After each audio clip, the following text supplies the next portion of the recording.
Chittagong city কর্পোরেশনের সাবেক panel mayor ও 25 নম্বর রামপুরা ওয়ার্ডের সাবেক কাউন্সিলর আব্দুস সবুর লিটনকে ঘিরে নতুন করে শুরু হয়েছে ব্যাপক আলোচনা। অভিযোগ উঠেছে দুবাইয়ে বিলাসবহুল আয়োজনের মধ্য দিয়ে গোপনে চতুর্থ বিয়ে করেছে তিনি। সম্প্রতি সেই বিয়ের একাধিক ছবি ও ভিডিও সামাজিক যোগাযোগ মাধ্যমে ছড়িয়ে পড়ার পর বিষয়টি নিয়ে শুরু হয়েছে তুমুল আলোচনা। এতে কার্যক্রম নিষিদ্ধ দলটির নেতাকর্মীদের মাঝে তীব্র ক্ষোভ বিরাজ করছে। দলটির বিভিন্ন পর্যায়ের নেতাকর্মীদের ভাষ্য, যেখানে অনেক নেতাকর্মী দেশ ছেড়ে পালিয়ে বেড়াচ্ছেন কিংবা নানা সংকটের মধ্যে সময় কাটাচ্ছেন, সেখানে হালিশহর থানা আওয়ামী লীগের সভাপতি আব্দুস সবুর লিটন দুবাইয়ের রাজকীয় আয়োজনে বিয়ে করে বিলাসী জীবনযাপন করছেন।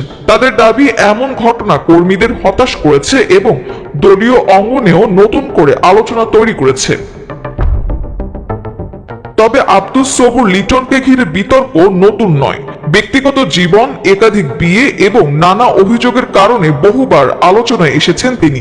2004 সালে চট্টগ্রামের হালিশহরের বাসিন্দা দুই সহোদরা বেবি আক্তার ও সুমি আক্তারকে একসঙ্গে বিয়ে করে ব্যাপক সমালোচনার মুখে পড়েন লিটন। স্থানীয়দের ভাষ্য, একই মায়ের গর্ভজাত দুই বোনকে একসঙ্গে স্ত্রী হিসেবে রাখা ইসলামী শরীয়তের বিধানের সঙ্গে সাংঘর্ষিক হওয়ায় বিষয়টি সে সময় ব্যাপক বিতর্কের জন্ম দিয়েছিল। পরে দ্বিতীয় স্ত্রী সুমি আক্তারকে তালাক দেন তিনি। এরপর 2024 সালে উত্তর কাট্টলির বাসিন্দা প্রীতি আশ্চর্য অধরাকে বিয়ে করেন বলে বিভিন্ন সূত্রে দাবি করা হয়। জানা যায়, প্রীতি একটি বেসরকারি বিশ্ববিদ্যালয় থেকে আইন বিষয়ে পড়াশোনা করেছেন এবং ছাত্রলীগের রাজনীতির সঙ্গেও সম্পৃক্ত ছিলেন। বিয়ের সময় তিনি ইসলাম ধর্ম গ্রহণ করে প্রীতি সবুর অধরা নাম গ্রহণ করেন বলেও সে সময় প্রচার হয়।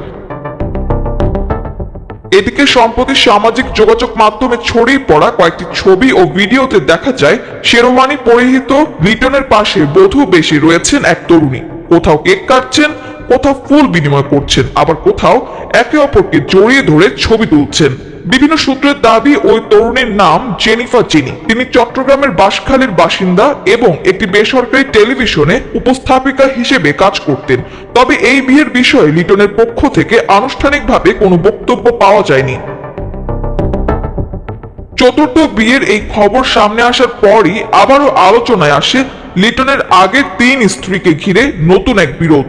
অভিযোগ, প্রায় 300 ভরি সোনা এবং অন্যান্য মূল্যবান সম্পদকে কেন্দ্র করে প্রকাশ্যে মুখোমুখি হয়েছেন প্রথম স্ত্রী বেবি আক্তার, তালাকপ্রাপ্ত দ্বিতীয় স্ত্রী সুমি আক্তার এবং তৃতীয় স্ত্রী প্রীতি সবুর অধরা। তবে অভিযোগ অনুযায়ী প্রীতি অধরা সম্পদ নিজের কাছে থাকার কথা স্বীকার করলেও তা ফেরত দিতে অস্বীকৃতি জানান। এরপর দুই পক্ষের মধ্যে শুরু হয় তীব্র বাকবিতণ্ডা। এক পর্যায়ে পরিস্থিতি উত্তপ্ত হয়ে উঠলে প্রথম ও সাবেক দ্বিতীয় স্ত্রী এবং তাদের সঙ্গে থাকা সালে জহুর হেনস্থার শিকার হয়ে ফিরে যান বলে অভিযোগ রয়েছে।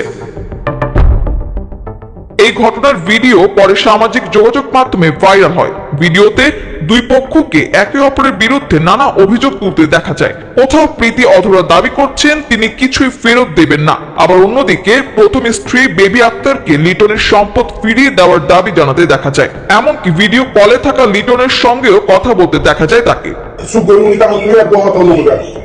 যেহেতু ডিভোর্স দিবা, ও তোমাকে অনেক কিছু দিছে, আমাদের ক্যাম্পেইনে দিছিল, আমাদের দিছে কিছু জিনিস গিফট দিচ্ছে, আর ও এর বদলে আমাদের আরো অনেক কিছু নিচ্ছে। মানুষ সব খাইছে, ও আমার থেকে নিয়ে আমাকে দিয়েও আমার থেকে ও নিচ্ছে। তোমার থেকে ও ওর ড্রাইভার পাঠিয়েছে গত 3 দিন আগে, তাকে দিয়েও আমার থেকে জিনিসপত্র নিয়ে গেছে, তাও হুমকি ধুমকি